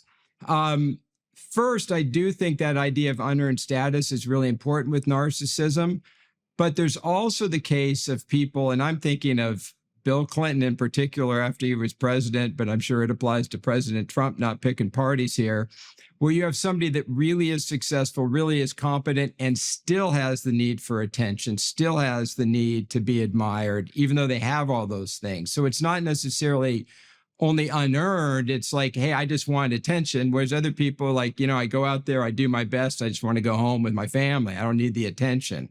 So I think it can be, people enjoy the earned attention too, to some extent, but it always gets to the point where you want more than you deserve. So there's an inflation component with narcissism. So I do think that, but I do think there are people who are very competent and narcissistic. Yeah, okay, that's a good distinction. So I want to go back to your alpha question because it's so interesting. Where it hit me, I was in South Africa looking at a group of gazelle of some sort with the guide, and I was watching the alpha running around mate guarding. And I said to my guide, I'm like, what's going on here? And he goes, well, he's the alpha. He has to spend his life mate guarding to make sure the other guys don't come in. I said, how long does he last in this role of an alpha? He goes, well, about a season, and then he'll die because your cortisol's up. And in the human condition, what we have are reverse hierarchies. I mean, this is Freud and totem and taboo. This is essentially the tension in the human system. So if you're an alpha and you're like, I'm not working with the younger guys are going to band together and take you out, and you're going to have an unstable system in a short-term reign or short-term rule. But if, as you say, and like Franz de Waal said, is if you align the alpha with a group of, become the peacemaker, work with the younger guys, you're going to be stable and have a more stable society. So I totally agree with that. I think this idea when I hear young guys saying, I want to be an alpha, I'm like, really? Are you sure? Like being alpha is hard. And then somebody takes you out in a year, not the best long-term strategy. Yeah, well, you see that with gang members. I mean, we know something about the psychology of gang members, and it's clearly the case that in gang members or among gang members, the more narcissistic, aggressive, manipulative, psychopathic types who are certainly prone to turn to violence can rise, but their lifespan tends to be extremely short. And then they also adopt an attitude towards the world, which is associated with a truncated temporal view, which is I'm going to get every goddamn thing I can get my hands on right now. And you can understand the attractiveness of that if the alternative is I never get anything I want and I also die quickly. But it's not a very good solution when you could be successful and productive, and that could span decades and also be of service to other people. We should point out too that this discussion that we're having, it strikes to the core of cultural critique as well, because one of the things that we see happening continually, I mean, throughout human history, but I guess it's been amplified intellectually more since the time of Marx, is this insistence that male sociological structures are oppressive patriarchies. And, we need to take that apart, because we could say at a more sophisticated level that if the male hierarchy deteriorates in the direction of narcissistic power, then it becomes an oppressive patriarchy. But if it's bounded by the necessity of productive, iterable interactions of the sort that define, let's say, de Waal's peacemaking chimps, then there's nothing about the patriarchy that's oppressive at all. All that means, if it's oppressive, that means that it's not structured optimally, either for the people who are in the positions of authority and responsibility or for anybody else.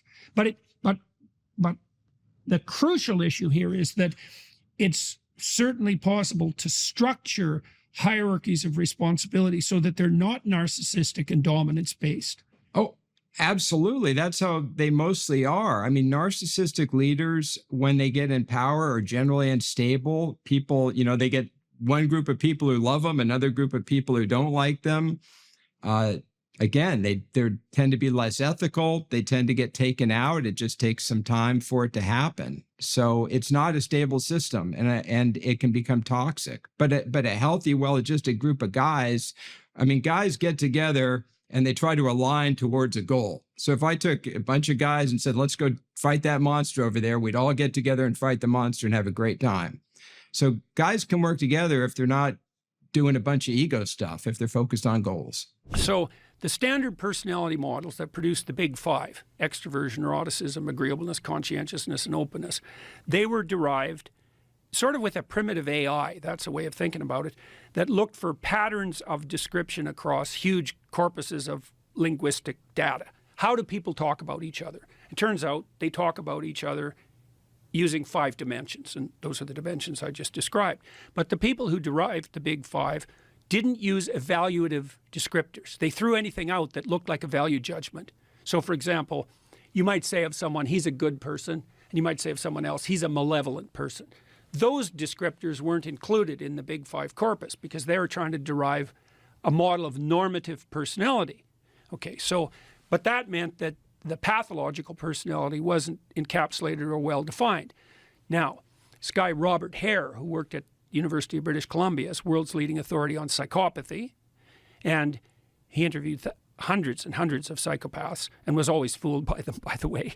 And then he had a student, Del Paulus, who works at UBC, and Paulus developed a model of personality that was based on pathology, like on the dark side. And he called that the dark triad. Machiavellianism, that means Machiavellian is someone who, so let's say if I was Machiavellian in our discussions, what I would have done was think, before I came here, I thought, well, you know, what can Joe offer me? And then I'd think, well, how can I play Joe with my language so I'm most likely to get what I'm, you know, the narrow, impulsive, selfish thing that I'm aiming at right now. So that's how a Machiavellian operates. A narcissist, that's the next part of the dark triad, is someone who wants social status without doing any of the work. They want all the attention. If you're dating a narcissist or in a relationship with a narcissist, they'll alienate all your family members and your friends so that they get all the attention. And that'll just be the first of the games they play with you. Yeah. Then you have psychopathy, and the psychopaths are parasitical predators. And so the predator will take whatever you've got, and the parasite will live off you. And then here's a parasitical ideological statement. Property is theft, a classic Marxist trope. Why would you say that? Well, if I want to live off you, the way I'm going to justify that ethically is by claiming, well, you know, Joe, look how privileged you are. You've got all this money. You just took that from the oppressed. And if I'm manipulating you so that I get some of your money, that's only just because, first of all, it's exactly what you did. And second of all, well, why not spread some of that wealth around? So that's Machiavellianism, narcissism, and psychopathy, dark triad. They've expanded that recently to add another dimension that was missing, sadism. And the sadist takes positive delight in causing pain to others. And the lulz culture, L-U-L-Z, the lulz culture online is a culture of sadistic, Machiavellian, narcissistic psychopaths. Lulz, meaning It's like people are joking around shit posting. Yeah. I did Yeah. it for the lulz, and it's the Right. plural of LOL, laugh Right. out loud. But like, if you look at the Urban Dictionary, for example, the definition of lulz is positive delight in the suffering of others. It's like, yeah, it's sadistic. And bloody well, social media just facilitates like, I know I never thought of lulz as being sadistic. it's in and of itself, it's not a sufficient marker, right? You have to have like 6 or 7 things going on before it's clear that you're manifesting this underlying tetrad of personality traits. Like if you use the odd acronym and you're throwing out a joke at someone, this is a habitual pattern of doing nothing but provoking people online and using deception and lies to do it to attract attention to yourself. You know, it has to be a very consistent pattern. But Paulos, first of all, and his crew of researchers and people who've been influenced by him have laid out this 4-dimensional structure of the dark side, let's say. And they've shown that hyper users of social media, Instagram, for example, and people who do a lot of anonymous shit posting are characterized by, you know, what would you call it? Domination by those 4 traits. And part of the reason for that, this is very, very dangerous to our whole society, I think, is that you got to ask yourself what keeps the psychopaths under control in the normal population. And the answer seems to be, especially on the male side, is that narcissistic aggressive men get put in their place by non-narcissistic aggressive men. And that usually has to do with something like the threat of physical intervention. You know how it is if you get a bunch of guys together. I can make a joke about you, you know, and I could even make a joke that was that sort of put you down. But the joke would have to be funny. You'd have to have the opportunity to reciprocate, and you'd have to believe that I was doing it in good spirit. Because if I just used the opportunity to, you know, stick the knife in, we're not going to get along with each other very long. And we know that, and men know that when they talk to each other. And so part of what keeps dialogue among men civilized is the possibility that it won't be civilized if it goes too sideways. And everybody knows that. But there is none of that online, because anybody can post anything about anyone, no matter how denigrating and derisive, especially if they do it anonymously, and there's zero consequence. In fact, quite the opposite. If they're good at it, they get a lot of attention, and the social media companies will monetize it. And so not only is it not inhibited, it's actually facilitated. And this isn't a trivial problem, because if the psychopaths multiply enough, they take the whole society out. So I think virtualization enables psychopathy. And it's worse than just the trolling bit. That's bad enough because it pollutes political dialogue and it makes everyone think that everything is more unstable than it really is. But online criminality is actually a terrible plague.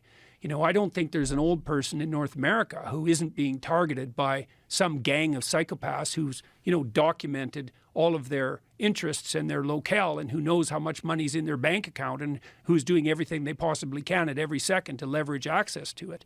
That's just happening continually.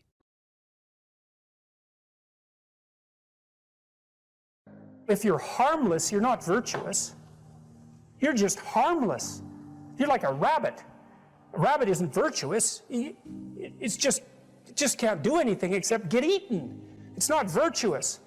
If you're a monster and you don't act monstrously, then you're virtuous. But you also have to be a monster. Well, you see this all the time. Harry Potter's like that too. It's like he's flawed, he's hurt, he's got evil in him. He can talk to snakes, man. He breaks rules all the time. All the time. He's not obedient at all. But, you know, he has a good reason for breaking the rules. And if he couldn't break the rules, him and his little clique of rule-breaking, you know, troublemakers, if they didn't break the rules, they wouldn't attain the highest goal. So it's very peculiar, but it's a very, very, very, very common mythological notion. You know, the hero has to be a monster, but a controlled monster. Batman is like that, you know. I mean, it's everywhere. It's the story you always hear.